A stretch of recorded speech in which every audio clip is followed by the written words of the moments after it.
Hey Gengar Gang, what is going on? My name is Ryan, this is the Analytic Gengar, and welcome to another video. In today's video, friends, as promised, my first ever PSA submission video. Now, you might be asking, what is a PSA submission video? The only time I ever hear about PSA is when a YouTuber has graded returns. Well, today's video is basically the first part of that. Obviously, before cards are graded and returned, we do have to send them in. So in today's video, I'll be showing you my newest submission. Now, mind you, this is in addition to the 310 plus cards that we are working through right now here on the channel. We had our most recent video come out last week at this time, so that was the third video. So definitely feel free to go check out those as they're happening, and more importantly, let's see what we have going on today for the newest submission. Now, this newest submission that I'm putting in is basically a combination of a few different lots of cards, as well as everything on the history of the channel after like my EX Fire Red Leaf Green Moltres pull. So here are some some random Charizards from nothing first edition, by the way. I got a Pikachu promo, got a Mew EX, did not pull this. All of this is coming from a lot of cards that I purchased. So the hope is that by grading them, I will be able to generate some additional equity in the particular lot of cards. This is a really cool Mewtwo EX. And then here are some level X cards, which are slowly but surely on the rise. Now, by the time this video goes live, you'll probably be seeing it, but the cards will hopefully already be at PSA, assuming I don't like delay and just get lazy. And what that means is that hopefully there will also be an opportunity to have these back by the end of the year. That is an ambitious goal, may I just say, but one that I certainly think we might be able to stick to. So that is my hope for this particular collection. As you saw, that is just one of a few different lots of cards here. Now, I'm not going to show the other lot of cards. Here's why. I have everything in card savers and rubber banded already, so it's gonna just be too much for me to show it. And it's 158 cards. Here I have something like 60 cards, so this isn't too bad. You got two Blastoises out of base set, a Clefairy from base set, a Venusaur not from base set but from base set 2. And the way you tell the difference is, notice where my right thumb is, there is no symbol. Base set didn't have a symbol, but base set 2 had a Pokeball with what looks like a 2 behind it. So that's how you tell the difference between the two. Then we have some random stuff out of Alakazam. I purchased got some random stuff out of Expedition. The good news with this set of cards is that there is actually a whole variety of cards from a whole variety of eras. Here you have a beautiful Charizard out of Expedition as well, with what I believe is a swirl, but I could be wrong. No, that's just a cluster. You got a Kingler, which is a rare card and something that I haven't even seen I haven't had the good fortune of operating with yet. So this is the first time that I've seen the card, and I like Kingler. I think it's a cool card, or it's a cool Pokemon too. Got a Magby, a Meganium, and while I'm kind of panning through some of these cards, you will notice some are reverse, some are not. Then you got stuff out of the Neo era, the Gym Challenge and Gym Hero era. Got this is a Legendary Collections. This particular lot of cards that I have in my hand and I'm currently flicking through as we kind of reach the Aquapolis era is something that I purchased off a person on Instagram, actually. So they ended up reaching out to me and they were just like, hey, have this lot of cards, would you like to buy it? And I was like, here's a really dope Tyranitar out of Aquapolis. When they say that Aquapolis has some sick cards, they are not kidding. And then we move into the EX era. So he ended up hitting me up, and I was just like, yeah, let me know. And he came back with an offer, and then we kind of worked our way from there. But what's cool is that, like I said, he has Expedition, Aquapolis. Aquapolis hollows you really don't get your hands on in any condition. So when you do get them, it's actually pretty cool. Here's an Ampharos. You got some EX era hollows, which is, again, super rare given how rare those collections are to stumble upon. And it is really nice when you can kind of just see the collection is sort of in the raw. Obviously, I haven't put these in card savers yet. That's the only thing that I have left to do. Here's a Wailord EX. If you're a fan of if you're a fan of the channel, you know that I do the card vault videos, and this was actually a record-breaking card at the time for 2 reasons. It had 200 HP, which was the highest of any Pokemon at the time, and it had a retreat cost of 5 energies, which was also a big deal at the time because it was the highest a Pokemon had ever gone. There's some Team Aqua and Team Magma cards. Blaziken and Sceptile, these cards are in really good condition, and I'm hoping they get 9s. I don't think they'll get 10s because there are some scratches in the front, but with any luck they get 9s, and those are actually very rare cards because they are very difficult to grade. Kangaskhan, 2 Nidoqueens, which is nice. Let me put these down actually for a minute and show you something here. So 2 of the same, or what appear to be the same, but you'll notice that over here there is a really big difference. This is EX Fire Red and Leaf Green, so the way that it worked back in the day, and you can kind of see it as I rotate this card that I'm moving is the reverse holo. And what's cool is that it's called a refractor because it has all of the different energies sort of planted throughout the card. So you'll see that that is the holo pattern, and that is one of the reasons why the EX era is really kind of lauded as one of the most amazing of its time, and forever and always. Here we have the regular holo, just for comparison, so you'll see that it's just like random dots and swirls. So there's actually 2 versions of the card, and oddly enough, you might actually want to pull this one, because it is a lot prettier, not gonna lie.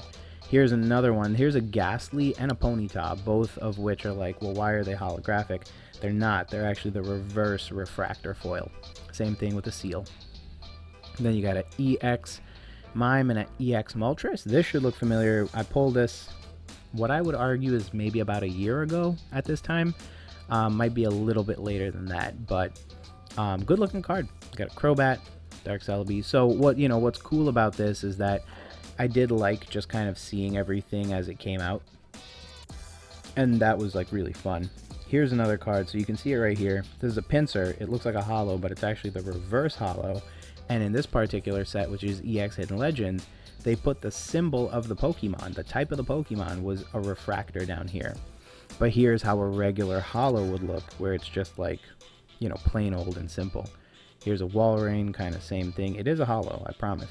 And then here's like, so you see that there's the water energy, got the dark energy, got a cast form, and then we move into the Team Rocket Returns era. But what I really love about these cards is that they're mostly in good condition, which is nice. I didn't want to buy cards that would be like really bad off, but what was cool was that they were in decent enough condition, and I love some of these cards. Like, these are classic EX era cards, and even as I was going through them and getting ready to prep and send them off, I was like, I don't know if I'm gonna want to part with these cards. Like, it's gonna be heartbreaking for me to send them off, or at least when they come back to like think of like how I'm gonna get rid of them, because I really like some of these cards, and it's gonna suck if you're like, oh, I have to send them off. Now, next thing is, this is gonna be a very diverse PSA submission, by the way. I do have 2 of these guys. Now, you might remember them from when I opened up 2 Shining Legends booster boxes at sort of the end of 2019. Now, what's cool about these is that Shining Legends over this year has become like a darling set, and everybody wants their hands. My theory is that these ETB promo cards are going to be insane to come by, because for Shining Legends there aren't many sealed items that you could get. You could get the pin collections, but those are alright. The Raichu GX box is large and comical, to say the least, and there are other variants of those as well. But what's cool about the ETB is that it's just, a plain simple box, has a really cool design, has Ho-Oh, which is arguably a fan favorite. So my theory is that these are going to go up in price the same way that the stained glass trio bird cards went up for Hidden Fates.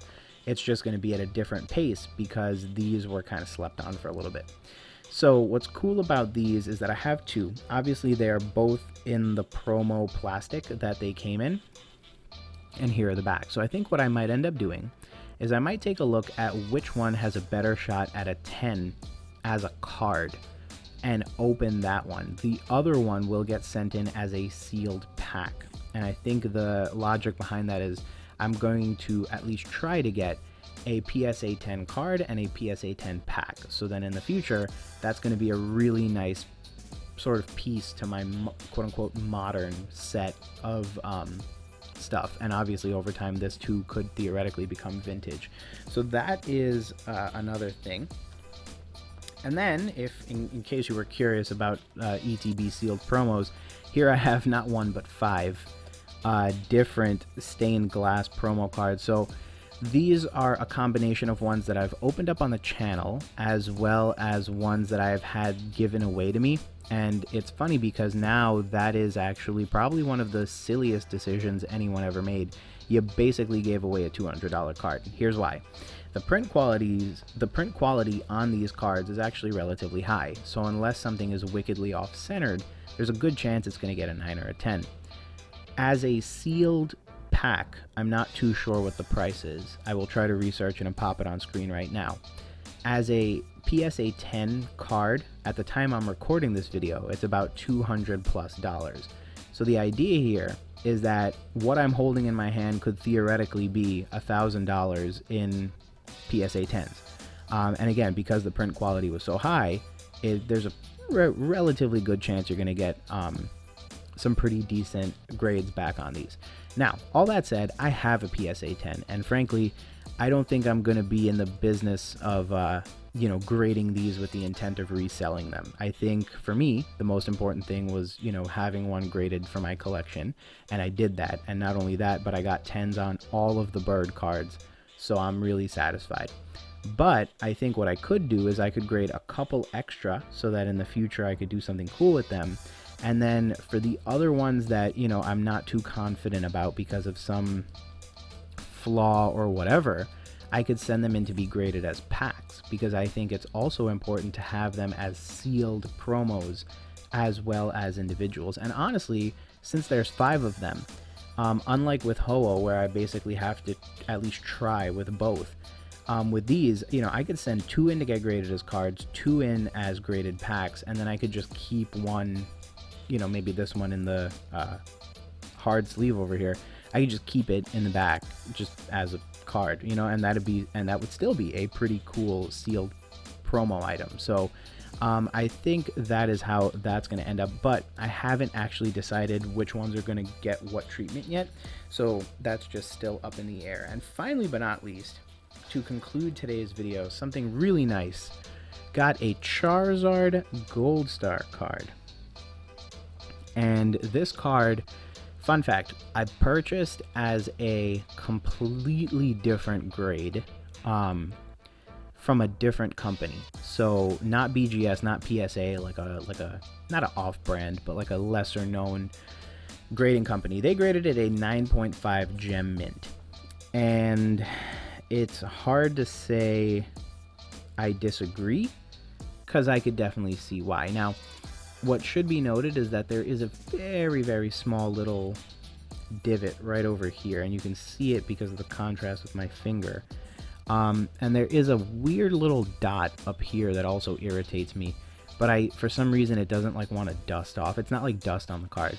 The surface of this card, super cool. As you can see, the edges, the corners, which is what PSA usually really penalizes on, are near pristine. So this is a really, I have hopes for this card. I paid what is effectively a PSA 8. So in theory, I would like to get a PSA 8 or higher on this card in order to at least sort of guarantee that I have equity in the card right away. However, if I were to get a 7, in theory, I would just have to kind of hang out and wait. The goal is to get a PSA 9, because I did believe this was 9 worthy. I was looking at a whole bunch of other PSA 9s that I have, and honestly, the little flaw that I point out over here isn't even that deep.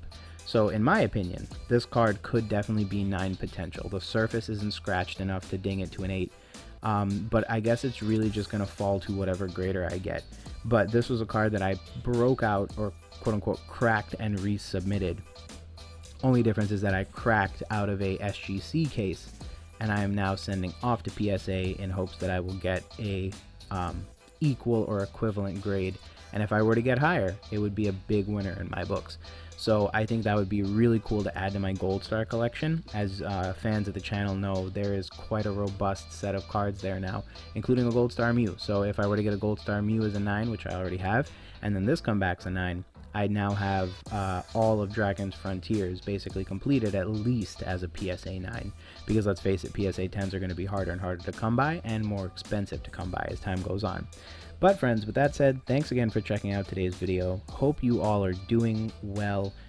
Expect a little bit more TCG Toolkit content coming out. I have had a lot happen over the month of August and September, which is going to definitely help inspire some of the stuff. And also, I believe the channel has or will be hitting the 1-year anniversary, so we will make a big hullabaloo about that outside of our normal day-to-day operations. And of course, we are on the path to 500 subscribers, so I think that is an amazing milestone. We will definitely be doing something big in order to kick that off. But thanks again for checking out today's video, friends. Hope you guys are doing well, as I said previously, and we'll talk to you real soon. Peace.